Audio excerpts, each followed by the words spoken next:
खेलों के इस उद्घाटन सत्र में हमारे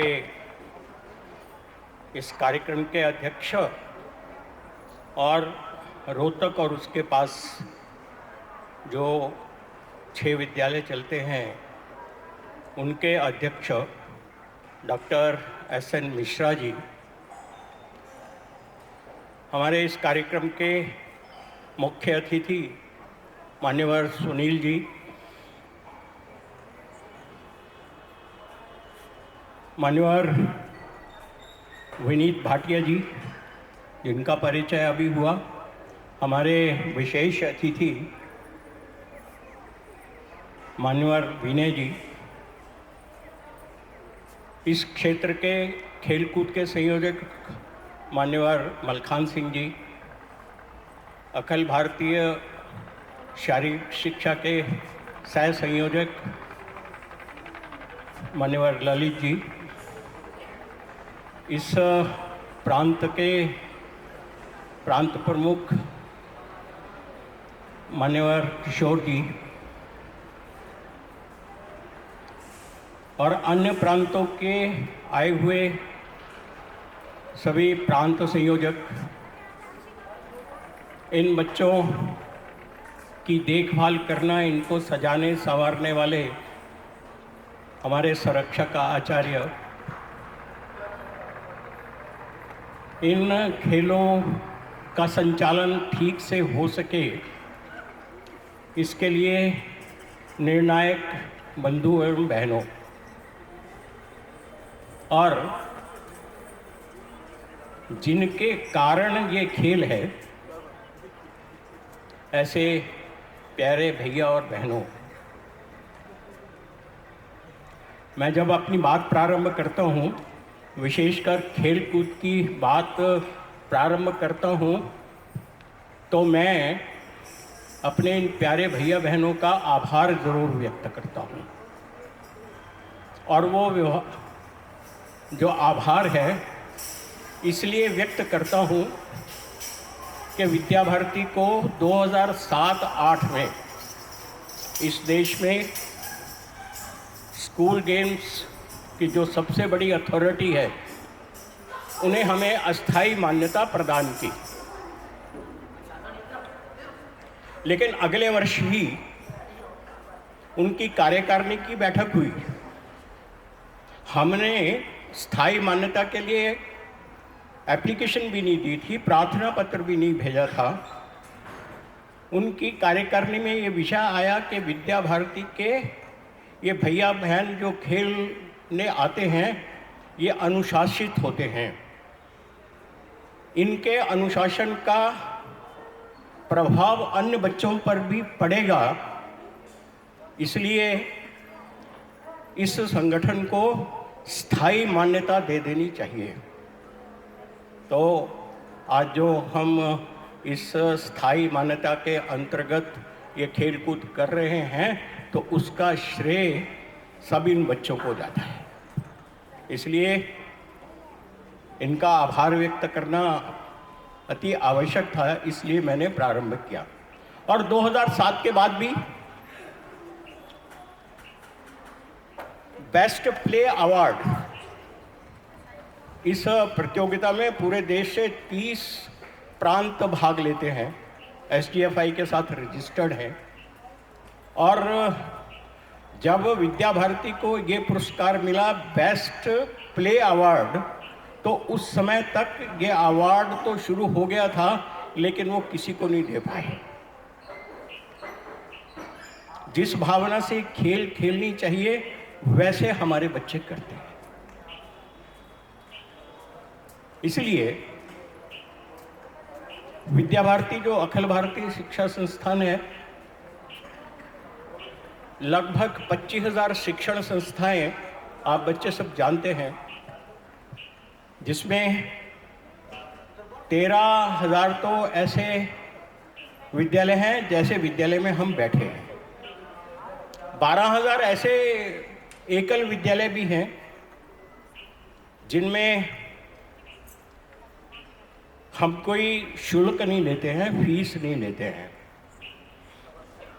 वो निःशुल्क विद्यालय है, वो कहीं लद्दाख में भी होंगे। जब बात आ रही थी, अभी बात हो रही थी कि लद्दाख अभी तक जम्मू का ही हिस्सा है या अलग प्रांत बन गया हमारे लिए, तो लद्दाख में भी हो सकते हैं विद्यालयों के साथ। और देश के जो अति पिछड़े वर्ग में,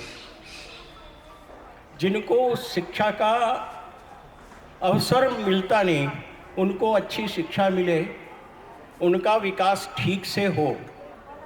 और विद्या भारती का जो लक्ष्य है कि इस देश को परम वैभव पर लेकर जाना, उसमें हमारी कल्पना है कि अगर ये वर्ग जिनके पास अभी तक शिक्षा पहुंची नहीं है, सब प्रयत्न होने के बाद भी हमने एक्ट भी बना दिया, उसके बाद भी वहाँ शिक्षा पहुंचनी चाहिए और मूल्य आधारित शिक्षा पहुंचनी चाहिए।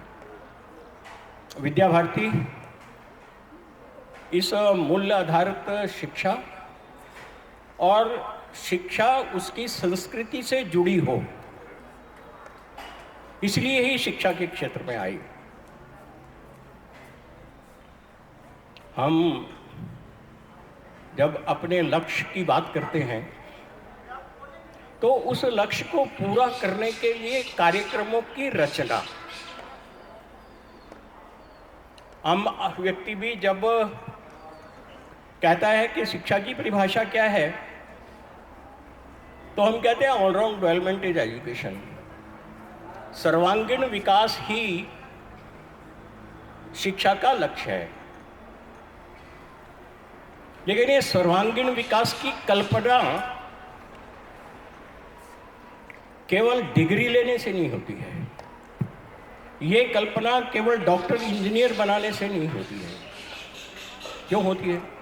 फिर डॉक्टर बनना चाहिए ऐसा कहना नहीं है, लेकिन डॉक्टर कैसा चाहिए? हम हरियाणा में हैं, हरियाणा की राजधानी चंडीगढ़ में है। वहाँ एक मजदूर डॉक्टर के पास जाता है, कहता है मेरे पेट में दर्द है। वो उसको कहता है कि आपका ऑपरेशन करना पड़ेगा। उसका ऑपरेशन करता है, दर्द ठीक नहीं होता है, और वो किसी और डॉक्टर के पास जाता है और डॉक्टर उसको देखता है। वो कहता है आपकी तो किडनी निकालनी है। तो ऐसा डॉक्टर चाहिए क्या? तो डॉक्टर की हमारी संकल्पना हमारी संस्कृति से जुड़ी हो। और जो अभी इस गीत में कह रहे थे कि अभी भारत माता का 3 बार उद्घोष भी किया। जब हम भारत माता की संकल्पना करते हैं तो ये देश और देश में रहने वाला प्रत्येक व्यक्ति जो इसको अपनी मातृभूमि मानता है, पितृभूमि मानता है, वो सब मेरा भाई है, वो मेरा बंधु है। वो किसी गरीब घर में पैदा हुआ होगा, वो किसी अमीर घर में पैदा हुआ होगा, बच्चा तो बच्चा है, उसको शिक्षा मिलनी चाहिए। इस लक्ष्य को लेकर के हम शिक्षा के क्षेत्र में, और इसीलिए जैसे मैंने कहा कि डॉक्टर बनना तो कैसा बनना, ये संस्कार इन विद्यालयों में दिए जाने चाहिए, दिए जाते हैं। और ये सर्वांगीण विकास चाहिए, और सर्वांगीण विकास की भी हमारी संकल्पना है, अपनी संस्कृति के आधार पर है। अन्नमय कोश है, प्राणमय कोश है, मनोमय कोश है, विज्ञानमय कोश है और आनंदमय कोश है। इन कोशों के आधार पर विकास चाहिए। और जब हम इसकी बात करते हैं तो हम कहते हैं शारीरिक शिक्षा चाहिए, अन्नमय कोश है, प्राणमय कोश है, हमें योग शिक्षा चाहिए, हमें संगीत शिक्षा चाहिए, हमें संस्कृत शिक्षा चाहिए, नैतिक और आध्यात्मिक शिक्षा चाहिए, और इसमें नंबर 1 पर शारीरिक शिक्षा। इसलिए शारीरिक विकास की दृष्टि से उसमें अन्य भाग भी हैं शारीरिक विकास के लिए, लेकिन खेल कूद भी एक है। अभी बताया कि हम 34 वर्षों से पूरे देश में ये खेल कूद करते हैं। जब देश में कोरोना आया उससे पहले तक हम एसजीएफआई की 70 विधाओं में भाग लेते थे। अभी एसजीएफआई भी उससे उभरी नहीं है, लेकिन फिर भी इस बार हम 40 विधाओं में भाग ले रहे हैं। ये जो प्रतियोगिता चल रही है ये क्षेत्र की प्रतियोगिता है। क्षेत्र की प्रतियोगिता का अर्थ है बच्चे पहले अपने विद्यालय में खेले, फिर संकुल में खेले, फिर विभाग में खेले, फिर प्रांत में खेले और फिर प्रांत से खेलकर अब क्षेत्र में आए हैं। यहाँ से जो ये भैया बहन जीतेंगे वो अखिल भारतीय में खेलने जाएंगे और जो अखिल भारतीय में जीतेंगे वो फिर एसजीएफआई की खेलों में खेलने के लिए जाएंगे।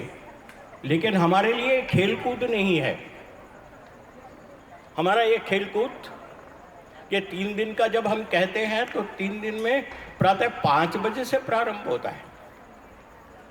सवेरे जागरण चाहिए, जो संस्कार बच्चे को साथ रहने से मिलते हैं, और रात के 10 बजे तक ये कार्यक्रम होते हैं। इससे विद्या भारती जिस लक्ष्य को लेकर शिक्षा के क्षेत्र में आई, उस लक्ष्य को पूरा करने की दृष्टि से हमारे लिए ये खेल कूद एक माध्यम है और उसी दृष्टि से हम आगे बढ़ रहे हैं और आगे बढ़ते जाएंगे। इस जो आज का ये उद्घाटन सत्र है, इस सत्र में इतनी बात कहकर, क्योंकि हमारे बीच में हमारे मुख्य अतिथि हैं, हमारे अध्यक्ष हैं, उनका मार्गदर्शन आज हमें प्राप्त होगा, इसलिए अपनी बात इतने में पूरी करता हूँ। आपका धन्यवाद।